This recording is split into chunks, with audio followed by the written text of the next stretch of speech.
I love dark nights and strangers. Be sure to subscribe to my channel. I was playing Xbox one night, around 11 o'clock. I was really getting into it, and I guess I just got zoned in because I never noticed anything outside of my 36-inch screen. I was sucked in, having fun and getting a little angry, but other than that it was just like any other night. Eventually, after dying a few times, I took a small break and looked around my room. Something felt off. I'm really bad at deciding what's in my head or my gut, but this time I definitely felt like something was wrong. The house was quiet. Every house is quiet at night because everyone is sleeping, but this was a different kind of quiet and I can't really explain it. It was as if everyone had stopped breathing. I know this all sounds crazy, and after that night I'm probably not the sanest anymore, but it's something I hope none of you ever experience. After sensing this, I realized I was out of the water and I decided I'd go get some more before playing another round. As I was leaving my room though, I noticed the light was on in my dining room. To give you a better understanding, my room was now, I guess, on the second story. The second story hallway was basically a short bridge over the front door with a railing. From that hallway, you could see a room downstairs to the left, the front door, and to the right the dining room. At my house, we have a strict rule about keeping the lights off during nighttime hours. We live deep in the woods with no blinds, so I guess maybe my parents didn't want light shining out into the deep darkness of the trees. I was always afraid of being seen from out there anyway, so the light was supposed to be off. As I was approaching the stairs, I heard a gross wet noise from below.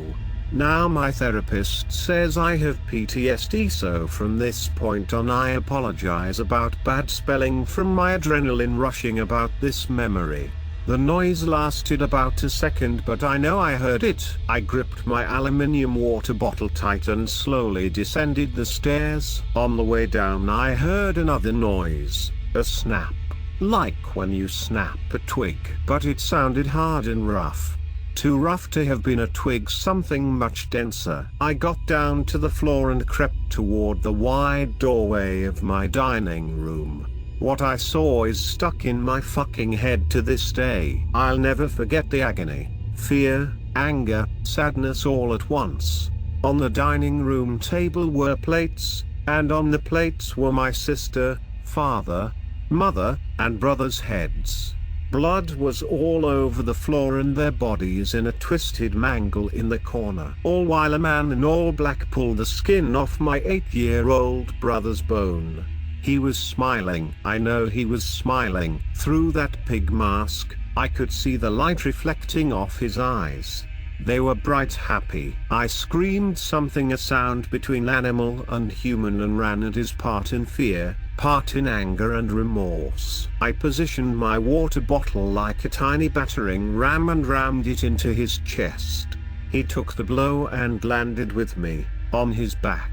He fucking giggled, pulled out a knife and stuck it in my side like I was butter. I gasped as lightning struck my left side and I felt lightheaded. I brought my water bottle down over his head and ran, with the knife still in my side, up the stairs. The bang from the water bottle must have woken up my baby sister because I heard a cry from her room up there. I didn't even realize she was still alive. Gasping and shaking with pain, I ran to my room, grabbed my phone from the charger and crashed through my sister's door, barely turning the knob first. I closed the door and threw the dresser on its side against the door.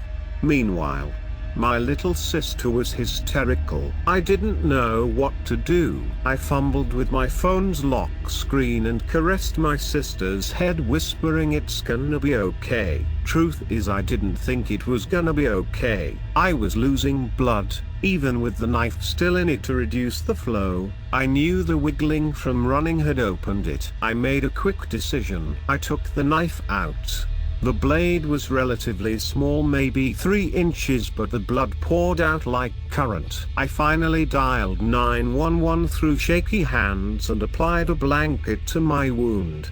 The police picked up. As soon as they did, I heard a giggle right behind the door. "Please, you gotta help me, I've been stabbed." A man killed I choked back a sob. "A freak killed my family, cut them up. Help please."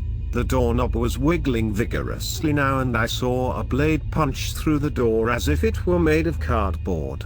The police said they were on their way and would arrive in about 5 minutes. I hung up when another hole in the door was made, about 2 inches away from the first. I bundled up my sister in as many blankets as I could and fit a pillow around her.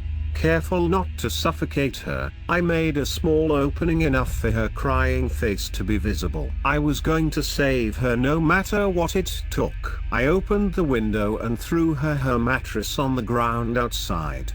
By now a sizable hole had been torn into the door and I saw his eyes peer through. He snorted, like a pig, and laughed. He then reached his hand into the hole and unlocked the door. I didn't have time to stop it now, the only thing was the dresser. I grabbed my baby sister and as gently as I could dropped her out of the window. The impact was soft, thanks to the mattress and bundle, but I knew she would be safe until the police arrived. I turned my attention to the door and waited, left arm pinned to my side with the blanket on my wound, the other holding a lamp. If I died, I would die a fighter. I never go down without a fight.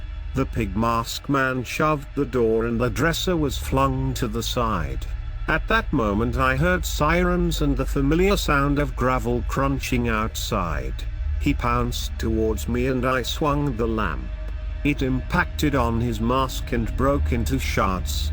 He then pushed me. I think he meant to push me out of the open window, but I was so weak that I was already falling before he did. So I ended up hitting the windowsill and sliding down to the floor. He approached me, the police car's light reflecting off his eyes. Everything was going black, but I remember seeing the light fade from his eyes and a loud crack in the air. I felt his body hit mine, then everything went black. I woke up in a hospital, apparently lucky to be alive. My sister is safe and we will be taken care of by my grandmother. Apparently the police officer, Deputy Jager, saved my life and shot the killer when he saw him towering over me. I have collected this story from a 17-year-old who was the victim of a local serial killer. I cannot disclose any information in order to keep his privacy. The Collector, story number 1.